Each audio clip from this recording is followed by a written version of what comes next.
Okay, so we're going to have a look at backup and archiving. You need to know about backing up, and you also need to know about archiving. They're two different things. You need to know definitions for both. Go through this Prezi, which has some information on it, but I also suggest you look at the past paper questions and the Prezi for that as well, because they will give you a clear set of definitions for both of these. Right, firstly, value of data. Data is stored in files is very valuable. It has taken a long time to input to the system, and it's often irreplaceable. If a bank loses the file of customer accounts because the hard disk crashes, then the bank goes out of business.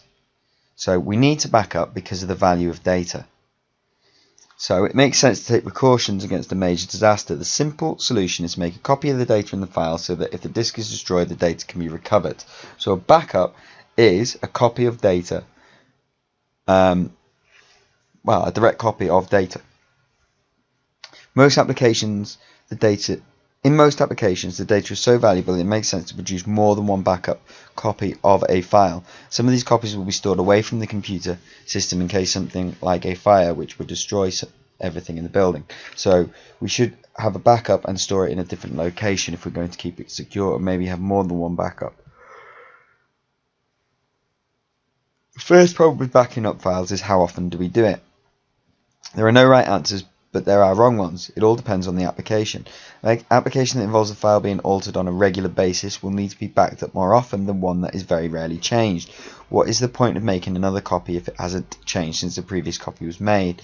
A school pupil file might be backed up once a week, whereas a bank customer file may be backed up hourly. The second problem is that the backup copy will rarely be the same as the original file because the original file keeps changing. If a backup is made at 9 AM and an alteration is made to the file at 9:05 AM, the file now crashes. The backup will not include the change that has been made. It is very nearly the same, but not quite. So, what do? Well, we have something called a transaction log in this case. Transaction log. Because of this, a separate file of all the changes that have been made since the last backup is kept. This file is called the transaction log, and it can be used to update the copy if the original is destroyed. The transaction log is very rarely used. Once a new backup is made, the old transaction log can be destroyed. Speed of access to the data on the transaction log is not important because it is rarely used. So a transaction log tends to be use serial storage.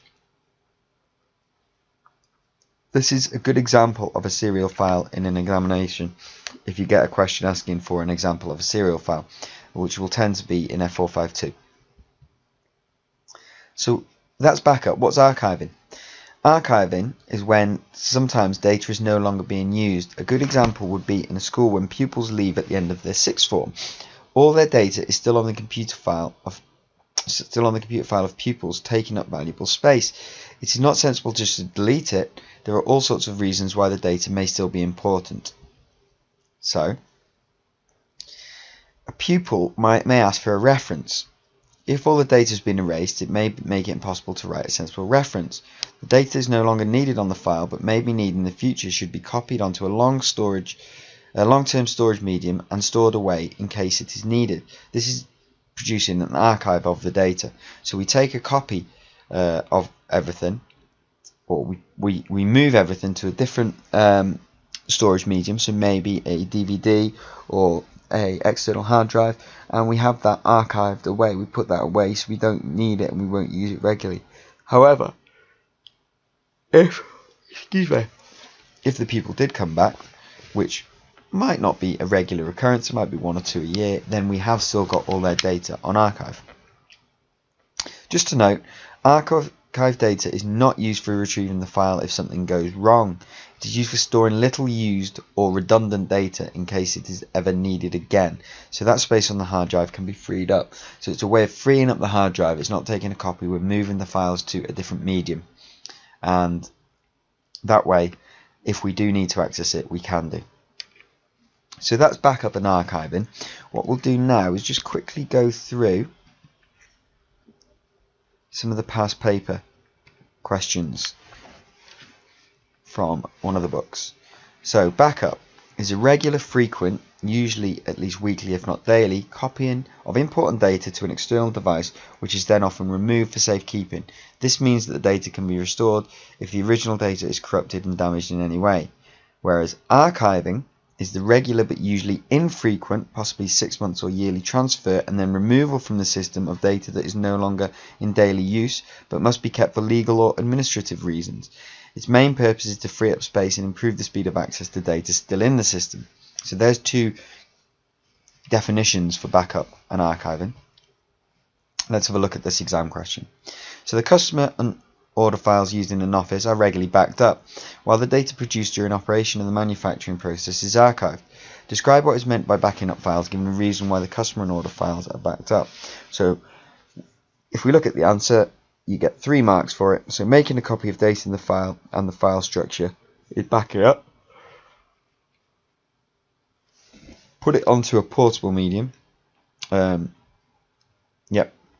Put it onto a portable medium and kept away from the originals. So if the original is corrupted, it can be replaced. So you can get 2 marks for any of those points there. The reason we do this is customer order files are very important to the company, so must be protected. So we've given a reason. The customer order file is very important to the company, it must be protected. It's very simple reason, in fact, isn't it? So I would learn those points. Next one, archiving. Describe what is meant by archiving, given a reason why the data from the manufacturing process is archived. Storing the data produced on long-term storage so that it can be referred to if necessary. So there's a mark for each of these points. So a maximum of 2 here and 1 mark for the reason. If the process fails, then the previous data can be searched for evidence. Data is available without taking up space on working storage. Data is available for analysis of manufacturing process. Okay, the next one. Workers are paid weekly. Their times at work over the week are collected and the staff file is updated at the same time as the pay is calculated. Describe the backup routine which could be used for the staff file. So we need 4 marks for this. So the backup copy is taken weekly, immediately updating after updating the staff file. Multiple copies taken and stored in more than one location. That in itself would be your 4 marks. At least one is stored off site. So there are potentially 5 marks there available, but you only can get a maximum of 4. There's a mention of incremental backup. We'll look at what incremental backup is in a moment. A student stores all her work and personal files on her computer, all her schoolwork. State why the student should back up the data stored on the computer and describe a procedure that the student can follow in order to back up her files. So why should she do it? Data could become corrupted. Disk might crash, data could be lost. She takes a copy of all the files onto a removable storage, or actually state a type of storage as it says here, at a regular interval, e.g. weekly. Then the backup should be kept away from the computers in a secure location. Again, we've got to mention incremental backup, which we'll go through in a moment. Explain the need for companies to back up and archive customer data and the procedures for carrying out these processes. Okay, this is an 8-mark question. Requires accurate and appropriate answers. In this instance, you will need to explain why companies need to back up and archive data. Note, these are 2 distinct activities. So, explain why companies back up and then explain why companies archive data. While you're doing that, explain how each of them might achieve the functions. And the little exam tip there, good idea to put pen to paper to get a clear idea in your mind before you start writing. So what were they looking for? Backup necessary in case of corruption of data, either maliciously or accidentally.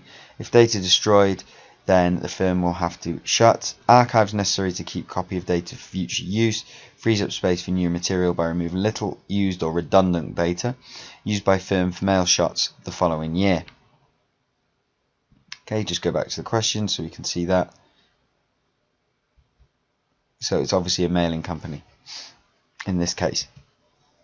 And procedure for backup, length of time between backups, possibly daily.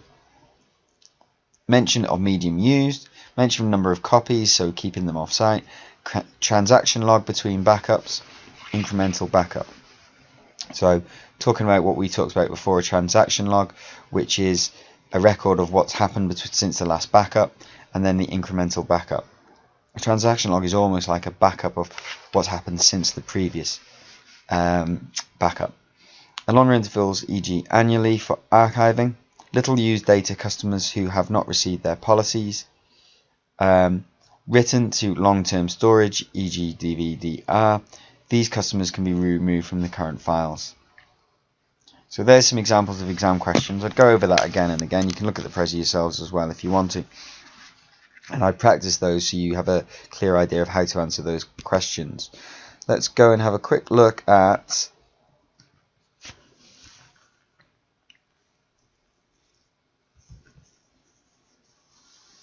this here.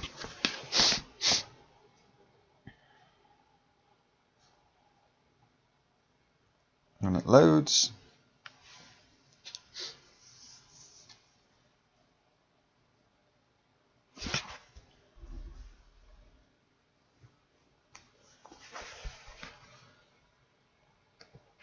Okay.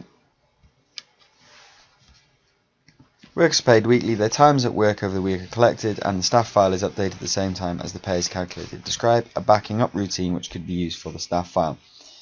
So, what we have can be answered in two ways. The most obvious is what we have here. Simple set of points. Where it says mention incremental, you could do this by describing incremental backup.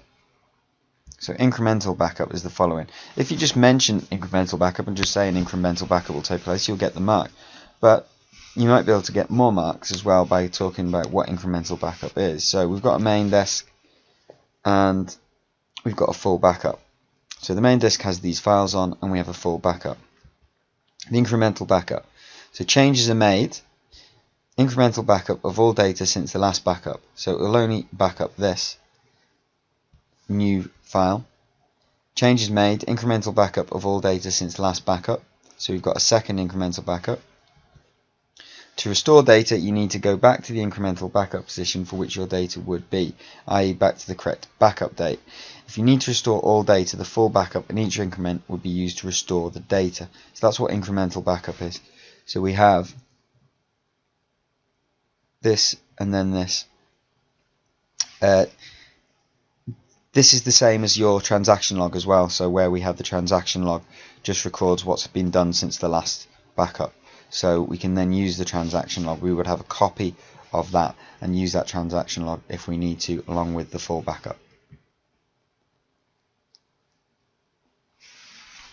Right, the other obvious way is to describe ancestral backup. This is a bit more difficult. Essentially, in ancestral backup, the transaction file and staff file are merged. The updated staff file becomes the master file. The old master file becomes the father file. The old father file becomes the grandfather file. The transaction file is also stored so that it can be combined with father to produce another copy of the staff file. So if you have a look at this, in week 1 we do this and we have the staff file.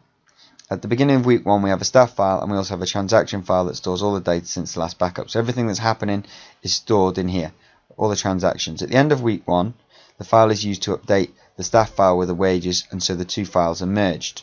So the staff file and all the work that's happened is updated. Two files are merged. The old staff file, the old master file, becomes the father. The updated staff file becomes the master file. And the transaction file stored to use in case the backup is needed. Just one moment. Sorry about that. So we've got a stored transaction file that we can then use in case a backup is needed or a restore is needed. The process reoccurs and the father becomes a grandfather, the master becomes a father, and the new master file is created. Now that is something that you might struggle to get your head around. Take a look at it, go and do a bit of research on what ancestral backup is, and you might be able to get your head around it a bit more. There's plenty of other videos out there that might help. If you are struggling to get your head around this, don't worry too much, as I said, because incremental backup here is something that you can learn, where we're just backing up since the last backup, everything since the last backup, and then we can use these increments to, and the original full backup if we need to. So very similar with the transaction log, but the main thing is, for most of the questions, you are just needing to talk about these steps here. Okay, and even if you just say incremental backup will be used, you would probably get the 4th mark there anyway. Okay, hopefully that's been some help. If you have any problems, then obviously do a bit more search on the different types of backup there, and it might help you understand it a bit better.